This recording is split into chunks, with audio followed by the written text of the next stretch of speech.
Dan Evans for Pure Sports New York, coming to you live from MetLife Stadium, where the New York Giants just fell to the Washington Redskins by a score of 29-27. On the low light tier, 3 turnovers, still an issue, 2 interceptions and a fumble. And on top of that, Weston Richburg, 2 unsportsmanlike conduct penalties led to an ejection. And that had to factor in because it had to do with Josh Norman.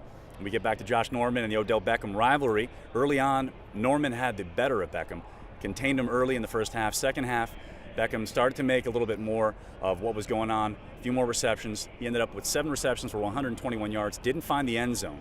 But they're gonna have to address this. Richburg lost his cool, was ejected for it, and he's a leader on the field, and they need him. And on top of that, 2 costly interceptions by Eli Manning and a fumble for Shane Vereen. On the bright side, Sterling Shepard, he had 5 receptions today, 73 yards and 1 touchdown. He looked really good today again, his consistency and his development, and you can tell that they're relying on him and that Eli Manning trusts him, and that's a great thing going forward. The New York Giants running game did return 120 yards on the ground, which is a positive sign, but in the pinch when they needed it, with 1:51 remaining, and they had an opportunity to drive down the field and kick a field goal to win the game, they didn't do it.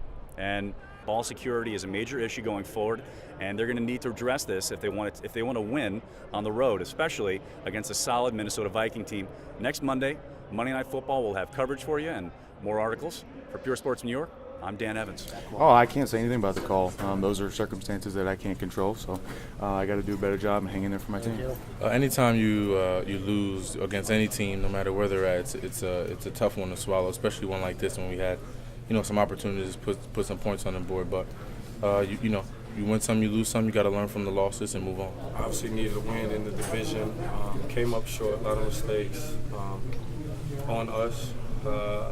They played their hearts out. They were 0-2. They had to come in and get a win, and they did exactly that. What happened after the game? It seemed like you guys had a really nice moment, you and Josh, at midfield. What was said there? We're just 2 fierce competitors, man. That's all it is. We love football. I feel like this has turned into something that is not football. And honestly, I know that's all that I care for is football.